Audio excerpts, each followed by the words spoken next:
temporada completa da Fórmula E você assiste no Grande Prêmio.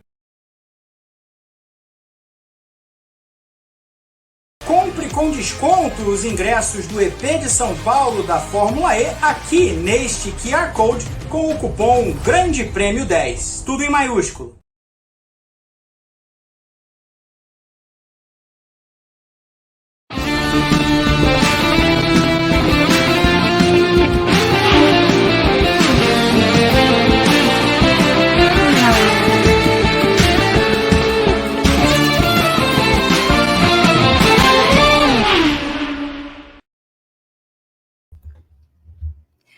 Olá pessoal, tudo bem? Seja bem-vindo ao canal do Grande Prêmio para mais uma edição do Paddock Sprint, esse programa que a gente está preparando, né? Está fazendo ao longo desse período de férias das principais competições do esporte a motor, encabeçadas, claro, pela Fórmula 1, pela MotoGP. Então, diariamente a gente traz esse formato compacto do nosso programa, da nossa versão do Paddock GP, só que a Fórmula 1 ontem resolveu jogar uma bomba, uma notícia bombástica, talvez a notícia mais impressionante deste século, que foi a confirmação da saída de Lewis Hamilton da Mercedes ao final desta temporada e a consequente ida do Hamilton para a Ferrari a partir da temporada 2025 da Fórmula 1.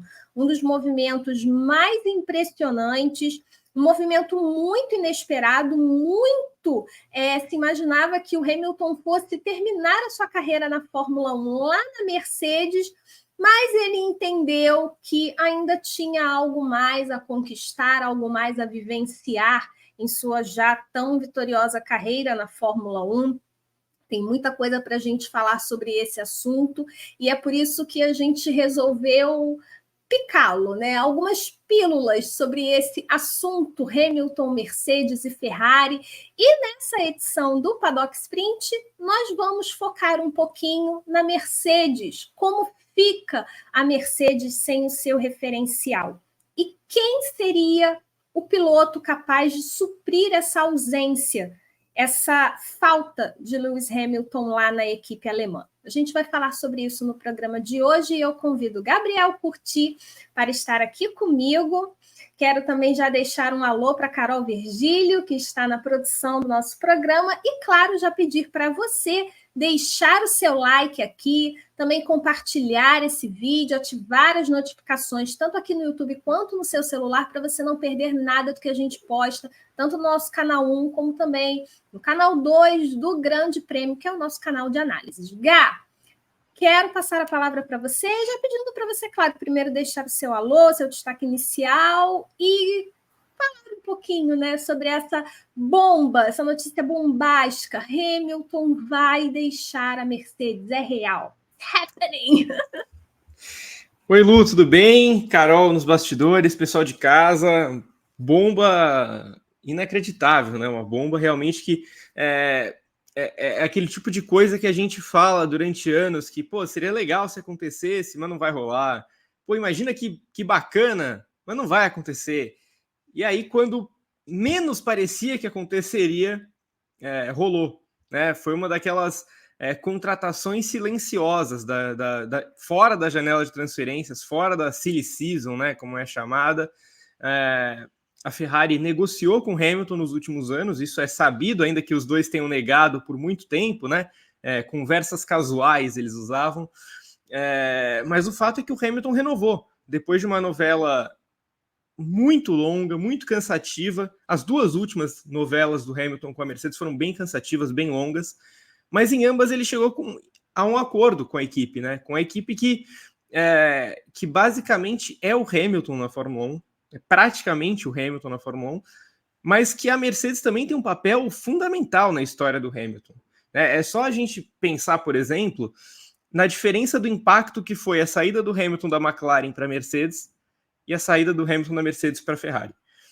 Na época que o Hamilton deixa a McLaren para a Mercedes, a principal dúvida, a principal questão não era, nossa, acabou um casamento mágico. A principal questão era, Mercedes, será que é a melhor opção?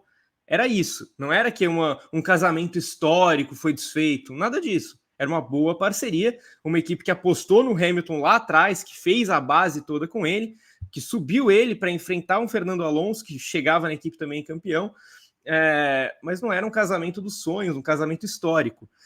Tanto que, para os tempos mais recentes, o anúncio do Vettel indo para a Ferrari foi muito mais impactante, pelo que ele fez com a Red Bull, pelo que a Red Bull era também o Vettel na época.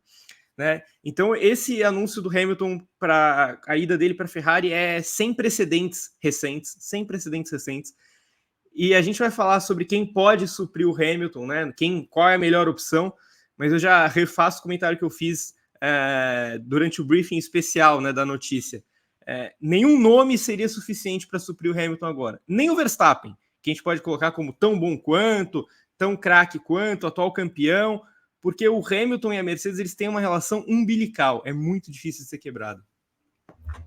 Eu concordo com você, eu acho que a gente vai olhar no futuro, você citou o Verstappen, a gente vai olhar no futuro para essa relação que o Verstappen já amadurece junto com a Red Bull, e vai ser mais ou menos a impressão que a gente vai ter se um dia o Verstappen deixar a Red Bull. E não se enganem, isso não seria nenhum absurdo, por mais que exista essa relação familiar, essa coisa que você olha para o piloto e não consegue desvinculá-lo daquela imagem ali, daquela equipe. É um piloto de corridas e ele quer vencer, ele quer um equipamento vencedor, ele quer ser desafiado, ele quer ter esse desafio nas mãos, e é desse cara que a gente está falando. O Hamilton é esse cara.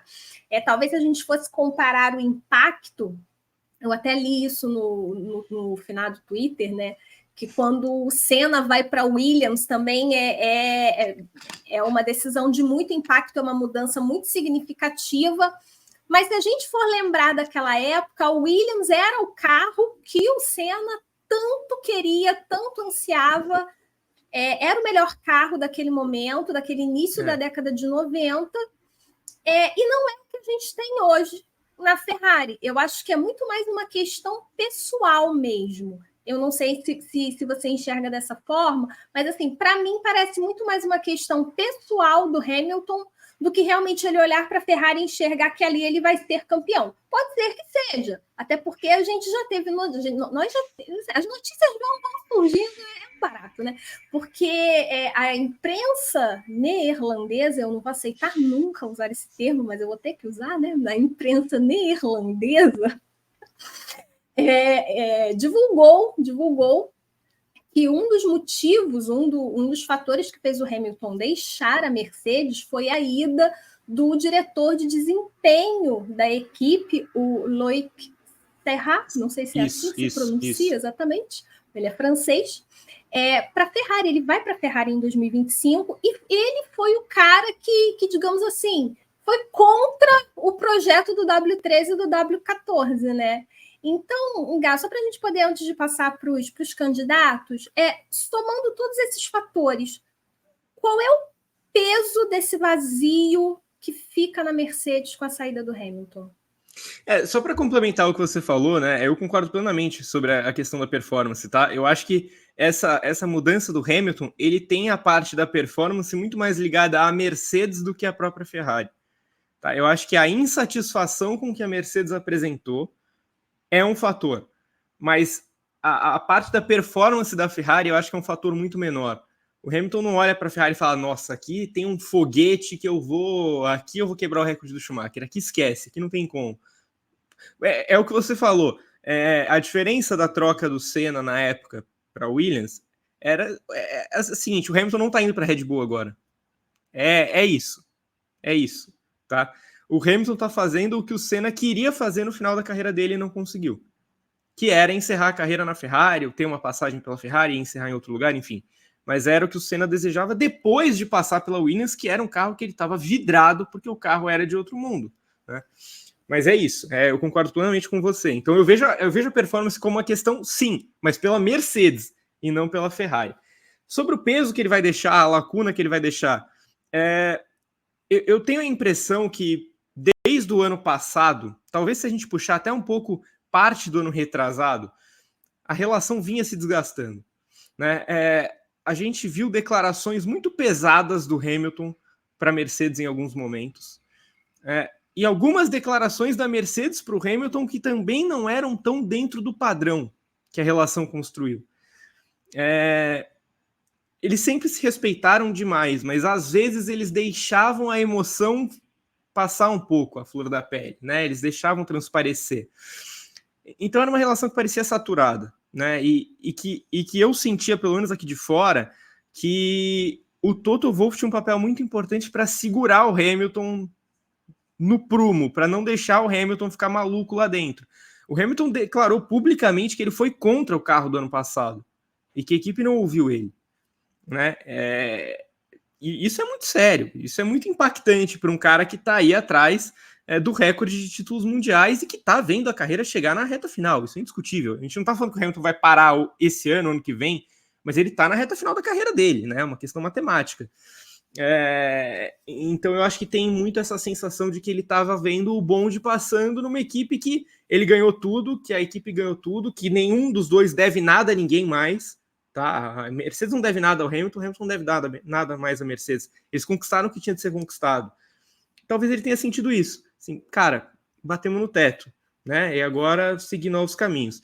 Só que a Mercedes, para ela, o teto pode estar ficando cada vez mais baixo, porque o Hamilton era um cara que empurrava o teto para cima. Agora vai ser a batata quente está nas mãos do George Russell e 2024 é um ano fundamental para a carreira dele.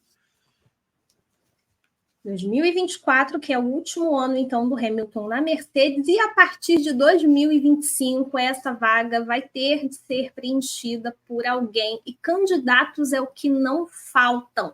Se a gente olha para o grid, é natural, por exemplo, a gente pensar em alguns nomes, digamos assim, não seriam nomes absurdos, e até pelas carreiras, pelo que já foi feito na Fórmula 1, eu acho que seriam nomes que agregariam a Mercedes. A começar pelo próprio Carlos Sainz, que é o cara que está saindo da Ferrari, e vai ser um nome forte para esse mercado de 2025. A gente vai falar bastante sobre o Sainz ainda. Tem, claro, também Fernando Alonso, bicampeão, e eu acho que se a gente fosse colocar assim, nível de pilotagem, nível de o piloto classe A, eu acho que o Alonso seria o único capaz ali de realmente suprir essa saída do Hamilton. Mas a gente também tem Alexander Albon, que foi um cara que cresceu bastante em 2023. O próprio Sérgio Pérez, que apesar de ter feito uma temporada muito ruim no ano passado, é um cara que tem passagem pela Red Bull. Então, você também acaba não podendo desprezar totalmente o nome do Pérez, é um nome que a gente tem que considerar. Gá, quando você olha para o grid da Fórmula 1, a gente sabendo que tem esses nomes aí com contratos que vencem em 2024, a dupla da Alpine, também Ocon e Gasly, você consegue colocar assim uma ordem? Quais seriam para você os favoritos, aqueles que realmente deveriam ser cotados para essa vaga? Olha, Lu, entre os pilotos que estão no grid atual, eu acho que eu colocaria no primeiro grupo 3 pilotos, tá? Que para mim seriam nomes ideais para essa vaga, que são os 2 espanhóis e o Alexander Albon. Por quê? Vou começar pelo Albon, que eu acho que dos 3 é o que eu acho que está mais atrás, mas que é um bom nome. O Albon é um cara que, por mais que ele não vá dizer que ele tá louco para sair da Williams, ele tá louco para sair da Williams, né? É um cara que tem andado muito mais do que o carro nos últimos anos. É um cara que teve uma oportunidade muito rápida numa equipe de ponta, no momento da carreira em que ele ainda não estava pronto, num turbilhão que a Red Bull passava, um carro que não era um carro dominante na época, na verdade não era nem um carro de ponta, porque o único carro de ponta era da Mercedes, né? Se a gente for considerar dessa forma, o Albon tinha um carro bom, mas que tinha uma adversária de outro mundo, como é hoje a Red Bull para as outras equipes. Então é um cara que merece uma oportunidade grande de novo, e acho que as equipes têm olhado para ele, tanto que o nome dele foi cogitado na Ferrari durante os últimos meses, né? Antes da última renovação do Carlos Sainz, né? Então vale ficar de olho no Alexander Albon. Se ele não pintar na Mercedes, ele vai pintar em algum lugar melhor para ele. A gente tem que ver o dominó do grid para entender onde que ele vai se encaixar, mas eu duvido que o Albon esteja na Williams em 2025, tá? Fernando Alonso e Carlos Sainz. Para mim são os dois melhores nomes e eu tenho dificuldade para cravar qual é o melhor pelo seguinte motivo, Lu. Eu concordo com você que o Alonso seria um nome de peso igual ao Hamilton, tá? Não igual, mas quase igual ao Hamilton, de história brilhante na Fórmula 1, de categoria quase sem igual na Fórmula 1, de ritmo atual, quase sem igual na Fórmula 1, do alto dos seus 40 e tantos anos, porque aí a gente está pensando em 2025 já. Mas aí é essa questão, né? O Alonso pode ser o nome ideal para 1 ano, 2 anos, mas o Alonso, ele te leva a ter de fazer mais uma sucessão, e eu não sei se a Mercedes está disposta a ter mais um processo pelo qual ela passou nos últimos anos, de ter de preparar alguém meio que no susto, meio que às pressas. O Alonso poderia servir muito bem para chegar já dando resultado, mas até onde ele iria? Até quando ele poderia seguir? E aí eu vejo mais isso no Carlos Sainz, porque eu acho que o Sainz, ele pinta no mercado de pilotos como um dos 3 melhores nomes, sem dúvida nenhuma, né? Se não for o melhor nome fora o Alonso.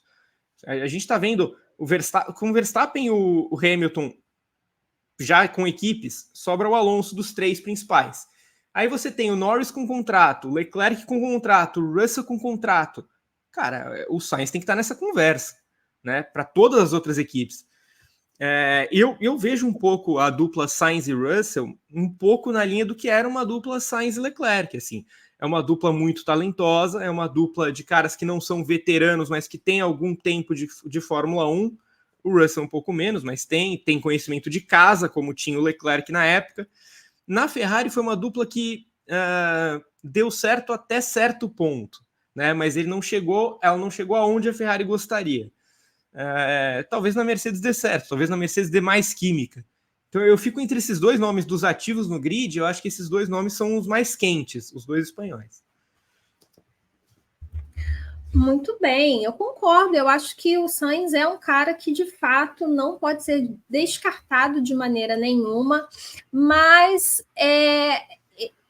não é também surpresa, não é também nenhuma novidade, né? Que a Mercedes ela tem algum plano para o Andrea Kimi Antonelli. Muito se fala desse rapaz, vai se falar demais desse rapaz. Eu acho que nem ele mesmo imaginou que o nome dele estaria tão em evidência no meio desse turbilhão todo, porque assim, é inevitável a partir do momento que a Mercedes pega um menino da Preca e pula a Fórmula 3. Eu concordo com você que é um movimento muito perigoso. Mas é muito compreensivo quando a gente tem lá na Fórmula 2 uma nova geração de carros que todo mundo vai ter que aprender a como trabalhar, a como tirar o melhor desempenho, entender o downforce desse carro. E aí você tem o Antonelli ali, teoricamente, na cabeça da Mercedes, seriam 2 anos de maturação. Eu acho que para a Mercedes sempre foi dessa forma. Os 2 anos na Fórmula 2, a não ser que ele ganhe o título esse ano, pode acontecer, mas assim, eu acho que não era o plano inicial da Mercedes. Eu acho que ela realmente olhou e falou, não, ele vai ter o primeiro ano e o segundo ano ele briga pelo título e aí a gente prepara para, quem sabe, ele abre uma vaga e aí sobe para a Fórmula 1 e aí de repente acontece isso. E eu acho interessante a gente já entrar nesse assunto do Antonelli, porque não só o Antonelli, mas muito também já se fala de Mick Schumacher. Mas assim, eu não sei se você concorda. Eu acho que o Mick Schumacher não é nem sonho. Ele está brigando por essa vaga. Porque a Mercedes nunca demonstrou qualquer tipo de interesse em colocar o Schumacher de novo na Fórmula 1. O Toto Wolff sempre fala que o Mick Schumacher ele merece estar na Fórmula 1, mas nunca deu a entender que essa vaga seria aberta novamente para ele através da Mercedes. Eu não sei se o cenário mudaria agora, ainda mais a gente tendo o Antonelli, que claramente está sendo preparado para isso. Talvez não tão cedo. Eu acho que esse é que é o problema. E eu queria te ouvir, não sei se você concorda, mas eu queria te ouvir primeiro. O que você pensa do Antonelli? O que você já viu desse menino? Dá para realmente imaginar que mesmo tão jovem ele pode chegar numa Mercedes e dar certo? Tem algum nome... Mick Schumacher, Frederic Vest, algum que realmente possa ser usado para a Mercedes, para essa vaga do Hamilton? Então, Lu, eu acho que muitas peças começam a se encaixar a partir desse anúncio do Hamilton. Muita coisa que talvez não fizesse sentido na nossa cabeça começa a fazer um pouco. Por exemplo, o Antonelli ter subido direto para a Fórmula 2, né, ter dado esse salto que não é comum, direto para a Fórmula 2. Eu acho que ele começa a fazer sentido a partir do momento em que a Mercedes já temia perder o Hamilton. Então ela já começa a preparar o Kimi Antonelli. Esse é o ponto 1. Ponto 2, Frederic Vest. Muito se questionou por que raios a Mercedes não conseguiu colocar o Vest na Williams esse ano. Se a Mercedes tem um poder tão grande sobre a Williams, né, e a gente viu com o George Russell anos atrás, por que o Vest não foi para lá? Será que a Mercedes não tinha como bancar a grana que o Logan Sargent coloca lá? Porque a Williams estava querendo se livrar do Sargent, né? Acho que depois da performance que ele teve, como que a Mercedes não conseguiu? E é isso, eu fiquei pensando nisso ontem com o anúncio do Hamilton, pelo seguinte: se o Vest já estivesse lá agora, uma eventual subida do Albon para a Mercedes deixaria a Williams com 2 pilotos Mercedes, né? Seria o Vest e o Antonelli, Vest e Schumacher, enfim. A Williams não ia aceitar isso, né? Então, muito provavelmente, a não ida do Vest também está relacionada ao possível salto do Antonelli futuro. A Williams não teria 2 pilotos da Mercedes na casa dela, né? Eu acho que isso é um pouco da autonomia da Williams que foi preservada em não aceitar o Frederic Vest agora, para aceitar lá na frente, eventualmente, o Antonelli. E é por isso que eu acho que, ainda que o Antonelli tenha um grande ano na Fórmula 2, eu não acho impossível não, tá? É improvável, porque é uma categoria muito mais difícil, são carros muito diferentes, mas vai ser diferente para todo mundo, mas para ele vai ser muito diferente, potência, peso, tudo. Mas vai que ele tem um grande desempenho. Eu acho muito mais plausível ele subindo para a Williams do que para a Mercedes.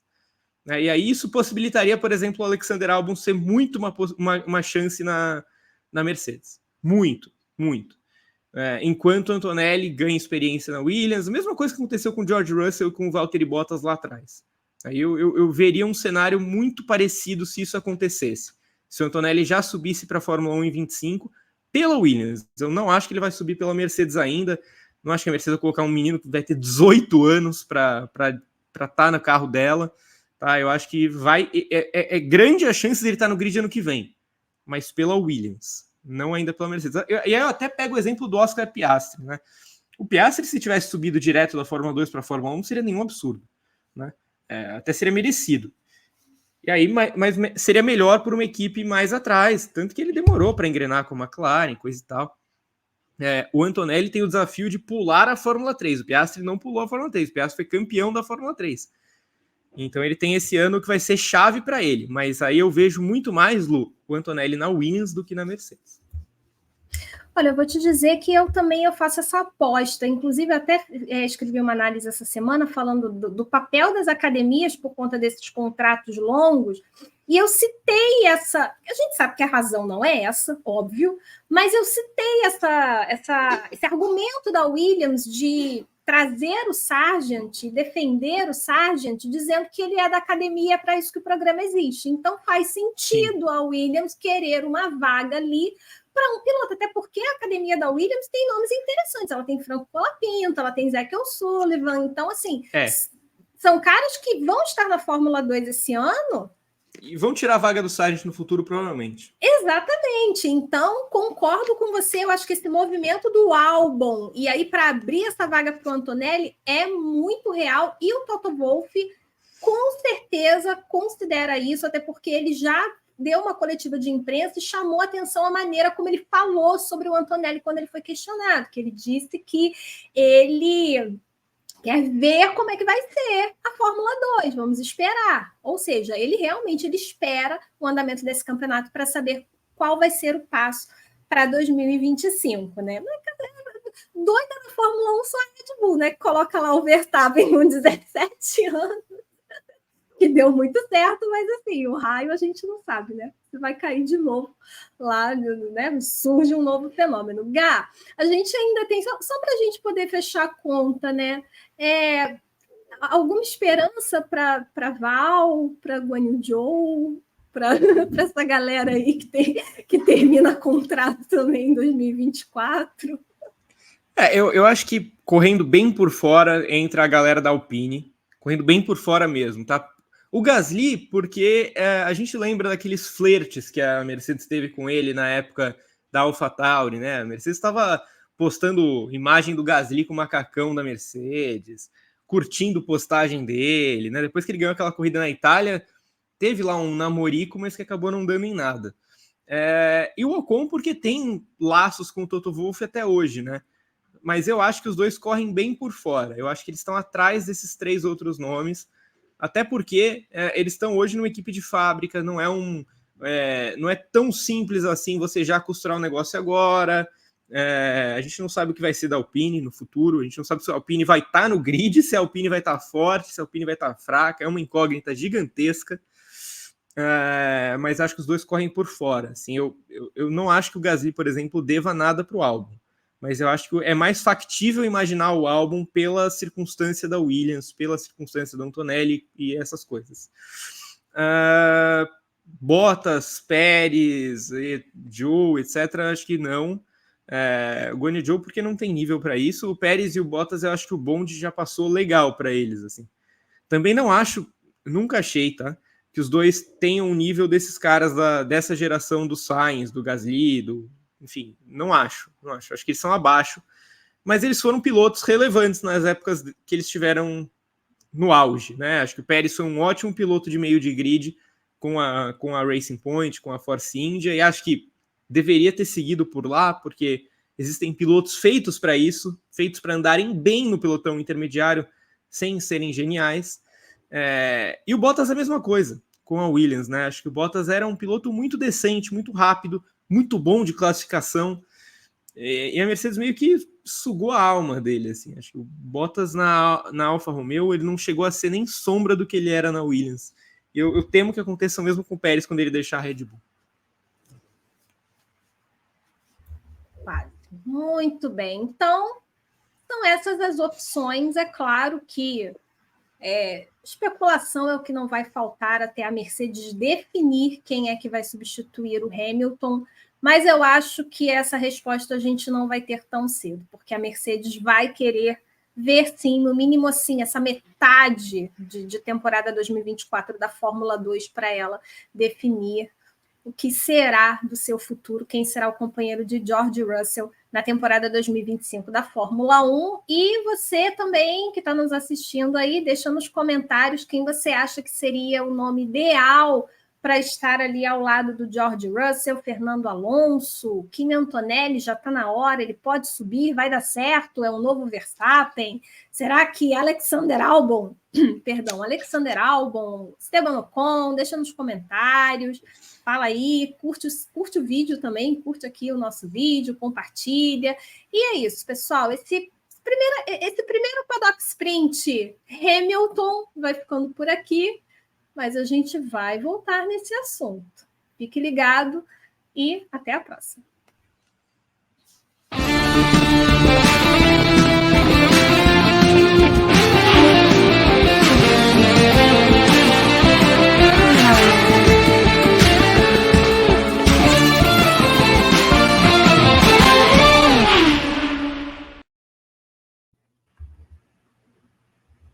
Compre com desconto os ingressos do EP de São Paulo da Fórmula E aqui neste QR Code com o cupom Grande Prêmio 10. Tudo em maiúsculo.